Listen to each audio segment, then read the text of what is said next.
কাকুর কথা হলো কি, কথায় না কাজে পরিচয় আমার কাছে কি আছে। বড় আনন্দের সংবাদ, কাটা দিয়ে কাটা তোলা হচ্ছে। ভূতের মুখে রাম নাম, আর সেই ভূতই যখন রাম বলে তখন বুঝতে হবে যে ভূতের পাওয়ারটা আসলে কোন জায়গায়। এটাই ভাল লাগে। আমি এই সরকারের এই সিদ্ধান্তকে স্বাগত শুধু জানাচ্ছি না, অন্তরের অন্তঃস্থল থেকে, এবং একটা রিমার্কেবল দেশপ্রেমের মানে উদাহরণ হিসাবে এই সিদ্ধান্তটাকে আমি দেখি। ধন্যবাদ তাদেরকে, আমরা মন থেকে ধন্যবাদ দিতেই হবে, তার কোনো বিকল্প নাই। আগামী 24 ঘন্টার মধ্যে নতুন বাংলাদেশের যাত্রা শুরু হবে, নতুন গন্তব্যে। স্বাধীনতার 54 বছর পর এক নতুন বাংলাদেশ নতুন গন্তব্যে যাত্রা শুরু করবে। যাত্রা স্টার্ট হবে, বাংলাদেশ রওনা দিবে 16 ডিসেম্বরে। 16 ডিসেম্বর আছে না, 16 ডিসেম্বর বাল দিবস। এদিক ওদিক যেটা বলবি, আমার বউয়ের জুতা নিয়ে আসছে আজকে, তাই না? এটা দিয়ে হাগু লাগায়, এটা দিয়ে মুখের মধ্যে মারা হবে। 5 আগস্ট বাংলাদেশ বিজয়ী হয়েছে, এই কারণে 5 আগস্ট আমাদের বিজয় দিবস। এই 71 বেচা যারা খাইতে চাবে, গালের মধ্যে জুতা দিয়া পেটায়, হাগু লাগায় জুতা দিয়া পেটানো হবে। সুদানির ফুয়ারা, ইয়ার কি মারাও না? আমি তাদেরকে ওপেন চ্যালেঞ্জ করি, আমার সঙ্গে বসুক, ইলিয়াস বসুক, পিনাকি বসুক, দুজনে একসঙ্গে বসুক, ওপেন চ্যালেঞ্জ আমার, বসুক আমার সঙ্গে, দেখেন তারা লজিক দিয়ে পারে কিনা। অপারেশন করার সময় মৃত্যু হয় বেগম খালেদা জিয়ার, ভিডিও প্রকাশ হয়। দর্শক দেখতে পাচ্ছেন খালেদা জিয়ার অপারেশন থিয়েটারের ভিডিও ফুটেজটি ভাইরাল হয় এবং তার মৃত্যুর ঘটনার কিন্তু সবকিছু জনের মানুষের সামনে আসে। দুদিন আগেই মারা গেছেন, সত্য গোপন করা হচ্ছে শুধু এই জন্য বিএনপি বুঝে গেছে খালেদা জিয়া না থাকলে দলের ভিত্তি মাটিতে মিশে যাবে। বিএনপির ভেতরে নাকি একটাই ভয়, খালেদা নেই মানে ভোট নেই। আসসালামু আলাইকুম দর্শক, বর্তমান রাজনীতির পরিস্থিতির পর্যবেক্ষণ করে ভিডিওর কিছু গুরুত্বপূর্ণ অংশ বিশেষ আপনারা ইতিমধ্যে দেখেছেন। আরো কিছু গুরুত্বপূর্ণ তথ্য আপনাদের কাছে তুলে ধরার আগে অনুরোধ করব, যারা এখন পর্যন্ত ভিডিওটিতে একটি লাইক দেননি অতি শীঘ্র ভিডিওটিতে একটি লাইক করে দিবেন এবং চ্যানেলে যারা নতুন আছেন অবশ্যই চ্যানেলটি সাবস্ক্রাইব করবেন। আমরা কথা বাড়াবো না, চলুন ধারাবাহিকভাবে ভিডিওগুলো দেখে আসি। আর 1 সপ্তাহ পরে বাংলাদেশে বাল দিবস। বাল দিবস বুঝেন তো? বাল দিবস হলো এই 16 ডিসেম্বরে। 16 ডিসেম্বর আছে না, 16 ডিসেম্বর বাল দিবস। এটার এদিক ওদিক যেটা বলবি, আমার বউয়ের জুতা নিয়ে আসছে আজকে, তাই না? এটা দিয়ে হাগু লাগায়, এটা দিয়ে মুখের মধ্যে মারা হবে। 16 ডিসেম্বরের যে বিজয় দিবস বলবি ওইটারে। এই ব্যবসা সব শেষ, এই ব্যবসা তো কেউ বন্ধ করতে হবে না। এই যে এখন দেখেন না, আওয়ামী লীগ চলে গিয়েছে, এখন বিএনপি এসেছে, এসে তারপরে সেই ব্যবসা আবার শুরু করেছে। সব শেষ। তারেক রহমানের একটা বক্তব্য শুনলাম। তারেক রহমান ভাই, আপনি সব শেষ যে বক্তব্য দিয়েছেন, আপনার বক্তব্য কিন্তু আমরা এই 71-এর মুক্তিযুদ্ধ নিয়ে গত 6 বছরে 7 বছরে আপনার অনেক বক্তব্য আমরা শুনেছি। আপনি কিন্তু একদম মানে পড়াশোনা যে প্রচুর করেছেন ইতিহাস নিয়ে, সেটা বোঝা গিয়েছে। আপনি বই ধরে ধরে তারপরে এই আলোচনাগুলো করতেন, সেই বক্তব্য শুনেছি। আজকের এই 2 দিন আগের যে বক্তব্য আপনি ইতিহাস নিয়ে দিয়েছেন, সেই ইতিহাসের বক্তব্য আর আপনি এতদিন যে বক্তব্য বলেছেন, সেটা মিলছে না একসাথে। যদি আওয়ামী লীগের বয়ান যদি আপনি ইতিহাস মনে করেন, তাহলে আওয়ামী লীগের বয়ান অনুযায়ী আপনার আব্বা কিন্তু একজন রাজাকার। এটা কিন্তু মাথায় রেখে তারপরে ইতিহাস নিয়ে আলোচনা করতে হবে খুব সাবধানে। আর যদি মনে করেন না, আসলে ইতিহাস নিয়ে কথা বলতে চাই, ইতিহাস যেটা সত্য সেটাই জানাইতে চাই, তাহলে অনুরোধ থাকবে আল্লাহর রাস্তায় আপনাদের নির্বাচনী ইশতেহারে যেন এবার থাকে কতজন মানুষ মারা গিয়েছে, কতজন মানুষ ধর্ষিতা হয়েছে, কতজন মানুষ আসলে মুক্তিযোদ্ধা ছিল, কতজন রাজাকার ছিল, এটা আমরা দিব, এটা জরিপ করবো। আর বেশি দিন সময় নাই কিন্তু। জেনুইন অরিজিনাল মুক্তিযোদ্ধা, এই মুজাম্মেলদের মতো ভুয়া মুক্তিযোদ্ধা না, অরিজিনাল মুক্তিযোদ্ধা তারা কিন্তু এখন সবার বয়সে 70-এর উপরে। আর 5 বছর পরে কিন্তু একটারও খুঁজে পাওয়া যাবে না। খুঁজে পাওয়া গেলেও তাদের বক্তব্য রেকর্ড করতে পারবেন না, কারণ সেই অবস্থা তাদের শারীরিক মানসিকভাবে থাকবে না। এই 71 বেচা যারা খাইতে চাবে, গালের মধ্যে জুতা দিয়া পেটায়, হাগু লাগায় জুতা দিয়া পেটানো হবে। সুদানির ফুয়ারা, ইয়ার কি মারাও না? 16 ডিসেম্বর আর 71 শেখ মুজিবকে নিয়ে আপনারা উত্তেজিত হয়েন না, উত্তেজিত না হয়ে চুপচাপ থাকেন। এই যে শাহরিয়ার ভাই দেখেছেন না, পদে আগুন লাগিয়ে দিয়েছে। এদের পদে আগুন এই চাপাবাজি করার দরকার নেই ভাই। বই দেখায় মুক্তিযোদ্ধারা যে বই লিখে দিয়ে গিয়েছে, তাজউদ্দিনের মেয়ের বই যদি পড়েন, আওয়ামী লীগের লোকের 90%-এর ইমান চলে যাবে। এই বালের মুক্তিযুদ্ধ বেচাই এই জাতির আর খাইতে দেওয়া যাবে না। এবং এই দেশের মানুষ ওই মুডেও নাই। জিয়াউর রহমান একজনকে এনেছিলেন, সেটা হচ্ছে শেখ হাসিনা, এনে নিজে জীবন দিয়েছিলেন। এখনকার বিএনপির তারেক রহমান সাহেব যদি ভালোবেসে আবার শেখ হাসিনা বা আওয়ামী লীগের জয় পুতুল এদেরকে আনতে চান, আপনার অবস্থাও কিন্তু আপনার বাপের মতোই হবে। অতএব খুব হিসাব করে লস কতটুকু করবেন। হ্যাঁ, আপনি এবার হয়তো ক্ষমতায় না আসতে পারেন, পরের বার আসবেন, দল গুছান, ভালো করেন, ভালো। আপনি জামাত ইসলামের তো ভুল আছে, দোষ আছে, সমস্যা আছে, সেগুলি তুলে ধরেন। আপনার পরের বার আসবেন, মেরে ফেলবে না, মাজা কোমর ভাঙবে না, দেশ থেকে বের করে দিবে না, পয়জন দিয়ে জেলখানায় নিয়ে আপনার মায়ের মতো মারবে না। দেশে থাকতে পারবেন, একটা সহনশীল পরিবেশ থাকবে। এই যে এইবার অনেক কিছুই তো হচ্ছে জামাত বিএনপির মধ্যে, আপনি দেখেন জামাতের লোকজন যাচ্ছে হসপিটালে দেখতে, বিএনপির মহাসচিব এই বদমাইশও দেখলাম তার বাইরে দেখতে গেছে, তাও এতটুকু তো আছে এখনো পর্যন্ত। এখন ঘুরায়া পেঁচায়া মুক্তিযুদ্ধ নিয়ে কোনো কথা বলা যাবে না, মুক্তিযুদ্ধের ব্যাপারে কোনো কথা, মুক্তিযোদ্ধাদের নিয়ে কোনো কথা বলা যাবে না। তাইলে মেজর ডালিম কই, কর্নেল হুদা কই, কর্নেল নূর কই, কর্নেল ওই যে রশিদ কই, তারা কোথায়? তাদেরকে দেশে থাকতে দিস নাই কেন? যেসব মুক্তিযোদ্ধারা বাংলাদেশে যে বুকের মধ্যে যে ধনেটা লাগায় দিয়ে তারপরে ঘুরে না, শালারা সব ভুয়া মুক্তিযোদ্ধা। এই যে ভাব নিয়ে এসে এতদিনে যে আওয়ামী লীগের সামনের চেয়ারে এসে বসতো না 20,000 টাকা করে গেলে, অরিজিনাল মুক্তিযোদ্ধা, অরিজিনাল। অবশ্যই অনেক মানুষ সেই সময় এই 5ই আগস্টের মতো এরকম অনেক মুক্তিযোদ্ধা সেই সময় যুদ্ধে নেমেছিল, আসলেই তারা এই বৈষম্যমুক্ত একটা দেশ চেয়েছিল। কিন্তু তারা এই পাকিস্তানি শাসক গোষ্ঠীর থেকে সরে এসে ভারতীয় শাসক গোষ্ঠীর ভারতের ভেতরে ঢুকতে চায় নাই। তো পাকিস্তান কি করেছে? পাকিস্তান বাংলাদেশের বৈষম্য করেছে। কতটুকু বৈষম্য করেছে?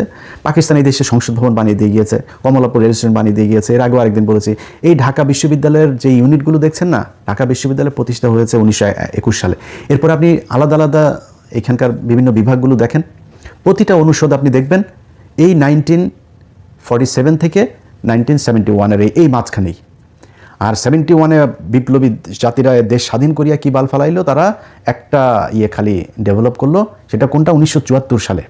সেটা হচ্ছে চারুকলা একাডেমি, যেখানে সব বিজ্ঞানী এখন হয় যে কিসের গোয়ার মধ্যে কিমি ঢুকায় পয়লা বৈশাখে দেখেন না একটা শোভাযাত্রা বের হয়, এই রয়ের একটা হেডকোয়ার্টার এখানে বানালো, এখান থেকে নাস্তিক পয়দা হয়। এর বাইরে এই যে খুলনা নিউজ প্রিন্ট, এই যে আদমজি, এই যে যত বাংলাদেশে কল কারখানা আছে, একটা দেখাইতে পারবেন না যেটা 1947 থেকে 1971 এর বাইরে হয়েছে। এর বাইরে কি হয়েছে? পাকিস্তানিরা যাওয়ার পরে আমাদের দেশের সব নিউজ প্রিন্ট বন্ধ, এইটা বন্ধ, এটা বন্ধ। এই যে এখন যেগুলি এই কেরুয়ান কোম্পানি দেখেন, সব লস, সব। Great news for Bangladesh and Bangladesh military's capability enhancement, ladies and gentlemen, or we can say the modernization of Bangladesh Army or Bangladesh Air Force. চীনের J-10 সির পরে এই মুহূর্তে T-129 নামক ইউরোফাইটার কিনছে বাংলাদেশ ইতালি থেকে, এবং আজকে লেটার অফ ইন্টেন্ট বা কেনার জন্য যে এটা মানে তারা প্রথমে রিসিভ করেছেন, এবং এটা একটা great news ladies and gentleman. অর্থাৎ সরকারের এই যে আমি সরকারকে ধন্যবাদ দিই এই কারণে যে সরকার বুঝতে পেরেছে যে ধরনের আগ্রাসন আমাদের সীমান্তে অবস্থান করতেছে এই মুহূর্তে, এই আগ্রাসন কোনো অবস্থাতে ইলিমিনেট করা সম্ভব না। ইভেন দো তাদের নতজানু বা তাদের স্লেভ হয়েও সম্ভব না। তারা কোনোভাবেই এখান থেকে তারা মানে পিছু হটবে না আনলেস আপনি force them to go backward. এটাই হলো বাংলাদেশের সরকারের সিদ্ধান্ত, এবং I welcome and I congratulate Bangladesh government for taking such a fantastic initiative for Bangladesh military or Bangladesh Air Force to enhance the capability as a part of the modernization, ladies and gentlemen. So বাংলাদেশের সবচেয়ে গুরুত্বপূর্ণ খবর হলো বাংলাদেশ চীনের পর থেকে এখন ইতালির কাছ থেকে ইউরোফাইটার জেট কিনছে বাংলাদেশের আকাশ প্রতিরক্ষা ব্যবস্থাকে আপনার পুনর্গঠিত বা সুপ্রতিষ্ঠিত করার জন্য। হোয়াট আ গ্রেট নিউজ, তার কোনো বিকল্প নেই আমি মনে করি। এবং বাংলাদেশের সবার আগে এডুকেশন খাতে বরাদ্দের পরে আকাশ প্রতিরক্ষা খাত এবং সুস্বাস্থ্য বা হেলথ কেয়ার, এই দুইটা জায়গাতে সবচেয়ে গুরুত্বপূর্ণ দেওয়া উচিত বলে আমি মনে করি। এবং I think this is the part, এবং এই সরকার এই স্বল্প সময়ে রিমার্কেবল এবং স্টানিং আনপ্রেসিডেন্টেড ডিসিশন নিয়েছেন। তারা বাংলাদেশের প্রতিরক্ষা ব্যবস্থাকে বর্ডার থেকে শুরু করে আকাশ প্রতিরক্ষা ব্যবস্থাকে সুপ্রতিষ্ঠিত করার জন্য। Ladies and gentleman, what a great news. আমরা বিশ্বাস করি পরবর্তী যে গভর্নমেন্ট আসবেন তারও নতজানু না হয়ে, দালাল না হয়ে দেশের পক্ষে এই কাজগুলো করবেন। কেননা বিগত 17 বছরে ডাইরেক্টলি আমরা পিছিয়ে গেছিলাম, এবং এক ধরনের বঙ্গুর একটা আকাশ প্রতিরক্ষা এবং বর্ডার প্রতিরক্ষা ব্যবস্থার দ্বার প্রান্তে বাংলাদেশ দাঁড়িয়েছিল। সেখান থেকে নতুন এই গভর্নমেন্ট চেষ্টা করতেছেন আমূল পরিবর্তন করে দেশকে অন্ততপক্ষে ন্যূনতম প্রতিরক্ষা ব্যবস্থায় দাঁড় করানোর জন্য, যে আগ্রাসন বর্তমানে চলে আমাদের বর্ডারে, এবং আমরা যে থ্রেটটা ফিল করতেছি বর্তমানে আমাদের পার্শ্ববর্তী দেশগুলোতে। It's a great news ladies and gentleman. এবং আমি আবার ওয়ান্স অ্যাগেইন ধন্যবাদ, thank you interim government for such an initiative. It was much needed, but এটা তারা প্রমাণ হয় যে বাংলাদেশে এই যে বাংলাদেশ সরকারের উপরে যে পার্শ্ববর্তী একটা দেশের যে ধরনের কন্ট্রোল ছিল আগে, কোনো কিছু করলে তারা বাধা দিত এবং তারা পারতো সেটা করতে, সেটার থেকে বাংলাদেশ বেরিয়ে এসেছে। এবং আজকে আরও একটা এক্সেলেন্ট একটা ডিসিশন নিয়েছেন সরকার, সেটা হলো আজকে প্রগতি সরণির থেকে শুরু করে গুলশান 2 নম্বর পর্যন্ত যে রোডটা এসেছে সেটাকে ফেলানি অ্যাভিনিউ নামে অভিহিত করে অলরেডি তারা নামকরণ করেছেন। হোয়াট এ গ্রেট নিউজ, কারণ এটা প্রমাণ করতে হবে যে প্রতিটা ক্ষেত্রে বাংলাদেশের মানুষকে মনে করিয়ে দিতে হবে কি ধরনের আগ্রাসনের মধ্য দিয়ে বাংলাদেশ যাচ্ছে। Once again thank you so much interim government. আগামী 24 ঘন্টার মধ্যে নতুন বাংলাদেশের যাত্রা শুরু হবে। নতুন গন্তব্যে, স্বাধীনতার 54 বছর পর এক নতুন বাংলাদেশ নতুন গন্তব্যে যাত্রা শুরু করবে। যাত্রা স্টার্ট হবে, বাংলাদেশ রওনা দিবে। কিন্তু ইন্টারেস্টিংলি ভাগ্যের নির্মম পরিহাস ফর বিএনপিকে হতাশ করে এই যে নতুন যাত্রা, নতুন ট্রেন স্টার্টিং, টেক অফ, এটা বিএনপি বুকে পাথর চাপা দিয়ে মেনে নিচ্ছে, বাধ্য হচ্ছে। কিন্তু আনন্দ চিত্তে যে সবাই মিলে আমরা ট্যুরে যাচ্ছি, ট্রেনে উঠছি, বিমানে উঠছি, আনন্দ আসো চিল করি, এটা বিএনপির ভাগ্যে জুটছে না। বিএনপি যাচ্ছে, যাবে, যেতে হবে, ট্রেনে উঠবে, কিন্তু বুকে পাথর চাপা দিয়ে। জামাত, সাধারণ জনগণ, অন্যান্য রাজনৈতিক দল, জুড়ে পক্ষের শক্তি, ডক্টর ইউনূস সরকার, তারা চিল করছে এই নতুন ট্যুরে, নতুন যাত্রায়, আর বিএনপি হতাশ। দর্শক, সমস্ত প্রস্তুতি সম্পন্ন হয়েছে আগামী নির্বাচনের তফসিল ঘোষণা করার, যেটা ঠেকাতে নানান চেষ্টা, অদৃশ্য নানান চেষ্টা বিএনপি করেছে। কারণ তাদের নেতা তারেক রহমান দেশে নাই, তারেক রহমানকে বিদেশে রেখে তফসিল ঘোষণা। চিন্তা করছেন বিএনপি কিভাবে শেষ হয়ে যাচ্ছে? খালেদা জিয়াকে মুমূর্ষু রেখে তফসিল ঘোষণা। বিএনপি কতটা কষ্টে আছে। নানান জনের মাধ্যমে নির্বাচন কমিশনকে এবং সরকারকে বিএনপি প্রস্তাব দিয়েছে খালেদা জিয়াকে এই অবস্থায় রেখে তফসিল ঘোষণা করেন না। কিন্তু খালেদা জিয়াকে নিয়ে নোংরা রাজনীতি ডক্টর ইউনূস সরকার এবং নির্বাচন কমিশন এলাও করেনি। দর্শক, সিইসির বক্তব্য, নির্বাচনের ট্রেনে আমরা উঠে গেছি, কিন্তু ট্রেন ছাড়ে নাই। ট্রেন ছাড়বে আগামী 24 ঘন্টার মধ্যে। দ্যাট মিনস তফসিল ঘোষণা হবে। আমি যখন আলোচনা করছি তখন থেকে 24 ঘন্টার মধ্যে আপনারা আশা করি তফসিল শুনতে পারবেন। সব প্রস্তুতি শেষ। প্রধান বিচারপতির সাথে সাক্ষাৎ করার একটা রীতি, সেটাও শেষ। সরকার প্রধানের সাথে তো সাক্ষাৎ আগেই হয়েছে, দ্যাট মিনস ইউনূসের সাথে। রাষ্ট্রপতির সাথে সাক্ষাৎটা 10 ডিসেম্বর হবে, এবং তারপরেই ওই একই দিনে রেকর্ডিং, তারপরে রাতেই আপনারা জাতির উদ্দেশ্যে প্রধান নির্বাচন কমিশনের ভাষণের মাধ্যমে তফসিল শুনতে পাবেন। সম্ভবত 8 ফেব্রুয়ারি কিংবা 12 ফেব্রুয়ারি বা এই সময়ের মধ্যেই ভোট অনুষ্ঠিত হবে। বিএনপি যেহেতু বুকে পাথর চাপা দিয়ে বিষয়টা মেনে নিতে হচ্ছে, চিল করতে পারছে না, সেলিব্রেট করতে পারছে না, অতএব এই তফসিল হবে বিএনপির কান্নার তফসিল। এই তফসিল হবে বিএনপির পরাজয়ের তফসিল। এই তফসিল অনুযায়ী নির্বাচন হবে এবং সেই নির্বাচনে বিএনপি পরাজিত হবে এবং বিএনপি পরাজয় মেনে নিয়ে বিরোধী দল হিসেবে সংসদে রোল প্লে করতে বাধ্য হবে। একটু এদিক ওদিক করতে পারবে না, যেটা আপনার ডাকসুতে দেখেছেন অথবা জাকসুতে বিভিন্ন জায়গায় দেখেছেন। এর কোনো অল্টারনেটিভ নাই। সিইসি বলেছেন নির্বাচনের ট্রেনে আমরা উঠে গেছি। এই ট্রেন থামিয়ে দিতে বিএনপি নানান চেষ্টা করছে, এখনো করবে, কিন্তু লাভ নেই। বিএনপি সন্ত্রাস করছে, বিভিন্ন জায়গায় তারা হামলা করছে জামায়াতের নেতাকর্মীদের উপর, কোনো লাভ নেই। আমরা নির্বাচনের ট্রেনে উঠে গেছি বলে মন্তব্য করেছেন প্রধান নির্বাচন commissioner M Nasir Uddin. Supreme কোর্টের প্রধান বিচারপতি ডক্টর সৈয়দ রেফাত আহমেদের সঙ্গে সাক্ষাৎ শেষে সাংবাদিকদের সঙ্গে আলাপকালে তিনি মন্তব্য করেন, প্রধান বিচারপতিকে কেন্দ্র করে আদালতকে ব্যবহার করেও নানানভাবে নির্বাচনের কার্যক্রম স্থগিত করানোর ষড়যন্ত্র বিএনপি করেছে, কিন্তু পারেনি। প্রধান বিচারপতি ডক্টর রেফাত সাহেব অত্যন্ত ভদ্র একজন মানুষ, তার মা বাবা অ্যারিস্টোক্রেটিক, ডিসেন্ট, সৎ, তিনি নিজেও সৎ। কোনোভাবে কোনো পলিটিক্যাল পার্টির প্রতি তার বায়াসনেস নেই এবং কোনো অন্যায় কিছু তার মাধ্যমে করানো সম্ভব হচ্ছে না। এমনকি ওয়াকারুজ্জামান যখন ভালো ছিলেন না, ওয়াকার নানান চেষ্টা করেছেন, কিন্তু শেষ পর্যন্ত লাইনে এসেছেন। ওয়াকার যখন ভারতের কথা একটু লাভলাভি করতেন, তখন প্রধান বিচারপতির সাথে একটা গোপন বৈঠক করেছিলেন গুলশানে। প্রধান বিচারপতিকে তত্ত্বাবধায়ক সরকারের প্রধান উপদেষ্টা হওয়ার প্রস্তাব দিয়েছিলেন যে ডিসেম্বরে একটা তত্ত্বাবধায়ক সরকার হবে, তো ডিসেম্বরে যেহেতু আপনি বিদায় নেবেন, সদ্য সাবেক প্রধান বিচারপতি হিসেবে আপনি তত্ত্বাবধায়ক সরকারের প্রধান উপদেষ্টা হবেন, ইউনূস সরকারকে দিয়ে নির্বাচন হবে না। এই প্রস্তাব নিয়ে গিয়েছিল ওয়াকারুজ্জামান প্রধান বিচারপতির কাছে, কিন্তু প্রধান বিচারপতি মুখের উপর চপেটাঘাত করে দিয়েছেন যে না, এটা হবে না। এই সরকার এরপরেই যখন ওয়াকার দেখলো যে চারদিক থেকে তার রাস্তা বন্ধ, রিফাইন্ড আওয়ামী লীগ, নতুন তত্ত্বাবধায়ক সরকার, কিছুই হচ্ছে না, তারপরে ওয়াকার এক পর্যায়ে লাইনে আসতে বাধ্য হয়েছে। ওয়াকার এই চেষ্টা করেছিল মূলত ইউনূস সরকার ক্ষমতায় থাকলে গুম খুনে জড়িত সেনা কর্মকর্তাদের বিচার করা হবে, এমনকি এক পর্যায়ে ওয়াকার কোনো অন্যায় করলে সেটাও বিচার আওতায় আসতে পারে এই ভয়ে। কিন্তু এখন আর ইউনূসের বিরুদ্ধে কোনো ষড়যন্ত্র করার সুযোগ নেই। অতএব বিএনপি এটা চেয়েছিল, বিএনপি, ওয়াকার এবং ভারত যৌথ প্রচেষ্টা করে ইউনূসকে হটিয়ে ডক্টর রিফাতকে প্রধান উপদেষ্টা করে নতুন সরকার কায়েম করতে চেয়েছিল, কিন্তু হয়নি। এই জন্য বলবো যে বুকে পাথর চাপা দিয়ে এই তফসিল মেনে নিতে বাধ্য হচ্ছে। সমস্ত প্রস্তুতি সম্পন্ন হয়েছে এবং দৃশ্যমান কোনো ষড়যন্ত্র নেই। এখনো যারা ষড়যন্ত্রের কথা বলছে, তারা পরাজয়ের ভয়ে ষড়যন্ত্র তত্ত্ব দিয়ে নিজেদের ব্যর্থতা ঢাকার চেষ্টা করছে।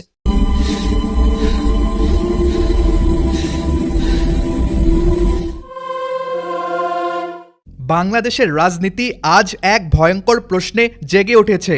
বেগম খালেদা জিয়া কি সত্যিই বেঁচে আছেন, নাকি তাকে ঘিরে এমন কোনো সত্য লুকানো হচ্ছে যার প্রকাশ বিএনপি জামায়াতের পুরো সমীকরণ বদলে দিতে পারে? অনেকে বলছে বিএনপির ভোট ব্যাংক বলতে একটাই নাম, খালেদা জিয়া। আর তাই জামায়াতকে রাজনৈতিকভাবে ঠেকাতেই নাকি বিএনপি খালেদা জিয়ার মৃত্যুর খবর গোপন করে রেখেছে। যদি সত্যিই তিনি না থাকেন এবং খবরটি প্রকাশ্যে আসে, তাহলে মানুষ প্রশ্ন করবে, যে নেত্রী নেই তার দলে ভোট দেব কেন? এই এক প্রশ্নই নাকি আজ সবচেয়ে বড় রাজনৈতিক বিস্ফোরণ। গত কয়েকদিন ধরে দেশে এক অদ্ভুত নীরবতা। খালেদা জিয়া হাসপাতালে, কিন্তু তার একটি ছবি নেই, একটি ভিডিও নেই, এমনকি সরকারি ঘোষণা পর্যন্ত নেই। সোশ্যাল মিডিয়ায় ছড়িয়ে পড়েছে তিনি নাকি দুদিন আগেই মারা গেছেন। সত্য গোপন করা হচ্ছে শুধু এই জন্য বিএনপি বুঝে গেছে খালেদা জিয়া না থাকলে দলের ভিত্তি মাটিতে মিশে যাবে, আর সুযোগ নিয়ে সামনে এগিয়ে আসবে জামায়াত। বিএনপির ভেতরে নাকি একটাই ভয়, খালেদা নেই মানে ভোট নেই।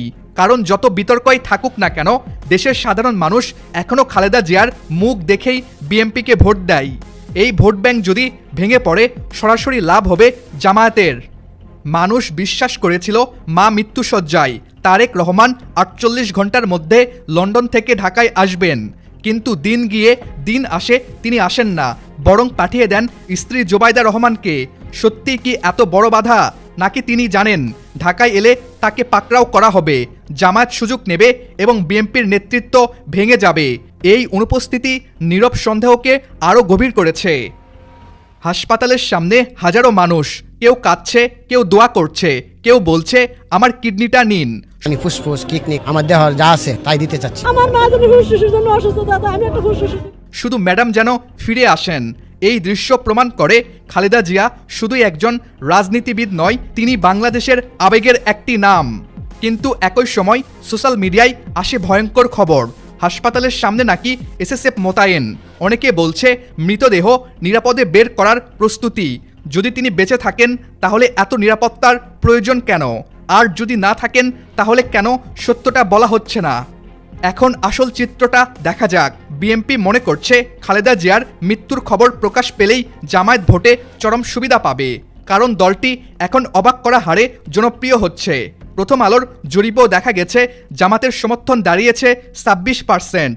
আগে যাদের 5 থেকে 6% বলা হতো, তারা হঠাৎই দেশের 1/3 ভোটারের সমর্থন পাচ্ছে। অন্যদিকে এটা নিয়ে বিতর্ক আছে, যেখানে মোট 13 কোটি ভোটারের দেশে জরিপ করা হয়েছে মাত্র 1342 জনের উপর, যা দেখে মানুষ বলছে একটা ওয়ার্ডের ভোটার যত, এর চেয়েও কম মানুষের উপর জরিপ করে প্রথম আলো সিদ্ধান্ত শুনিয়ে দিল কারা ক্ষমতায় আসবে। তবুও এই জরিপ বিএনপিকে একটা জিনিস বুঝিয়েছে, জামায়াত আর ছোট শক্তি নয়। তাই যদি এখন খালেদা জিয়ার অনুপস্থিতি নিশ্চিত হয়, বিএনপির ভোট সরাসরি ছুটবে জামাতের দিকে। এটাই নাকি গোপন রাখার সবচেয়ে বড় কারণ। রাজনৈতিক বিশ্লেষকদের মতে আজ 3টি প্রশ্নই সবচেয়ে জ্বলন্ত। খালেদা জিয়া আসলে বেঁচে আছেন নাকি সত্যিই আর নেই? তারেক রহমান দেশে ফিরবেন নাকি লন্ডনেই আটকে থাকবেন? জামায়াত কি এই সুযোগে বিএনপির জায়গা দখল করে ফেলবে? মানুষ বলছে যদি তিনি বেঁচে থাকেন, একটি ভিডিও প্রকাশ করলেই সব গুজব শেষ, কিন্তু সেটিও করা হচ্ছে না। আর যদি সত্যিই তিনি না থাকেন, তাহলে সত্যটা গোপন রেখে আর কতদিন? আজ দেশের কোটি মানুষের হৃদয়ে একই প্রশ্ন, খালেদা জিয়া কোথায়? তিনি কি সত্যিই মৃত্যুসজ্জায় নাকি তিনি আর নেই? সত্য গোপন রাখা হলে শুধু একটা দল নয়, পুরো জাতি বিভ্রান্তিতে ডুবে যাবে। সত্য প্রকাশ করা হলে হয়তো রাজনৈতিক দিক পাল্টে যাবে, কিন্তু দেশের মানুষের কান্না থেমে যাবে। কারণ তিনি শুধু একজন নেত্রী নয়, তিনি বাংলাদেশের রাজনীতির ইতিহাস, তিনি কোটি মানুষের আবেগ, আর সেই আবেগের ভবিষ্যৎ আজ রাজনীতির অন্ধকারে ঝুলছে। আশা করছি ধারাবাহিকভাবে সম্পূর্ণ ভিডিওটি দেখে আপনারা বুঝতে পেরেছেন আজকে রাজনীতির পরিস্থিতির পর্যবেক্ষণ করে ভিডিওটি কতটা গুরুত্বপূর্ণ ছিল এবং রাজনীতির কোন দিকে ইঙ্গিত করেছে। হ্যাঁ দর্শক, আপনারা কিন্তু জানেন বর্তমান সময়ে রাজনীতিতে কিন্তু একটি বিশেষ প্রভাব পড়েছে। আপনারা জানেন খালেদা জিয়া কিন্তু ইতিমধ্যে অনেকটাই অসুস্থতার মধ্যে আছে এবং বিএনপি ভাবছে যদি খালেদা জিয়া বেঁচে না থাকে তাহলে হয়তো ভোটের মাঠে তাদের বড় একটি পতন ঘটতে পারে। এতটাই কিন্তু ইঙ্গিত করছে বিএনপির নেতাকর্মীরা। প্রিয় দর্শক, জানতে চাই আপনার মূল্যবান মতামত বিস্তারিত ঘটনাকে ঘিরে। আপনার কিছু বলার থাকলে তা কমেন্ট করে জানাবেন। পরবর্তী ভিডিও পেতে চ্যানেলটি সাবস্ক্রাইব করে আমাদের সাথেই থাকবেন। ধন্যবাদ।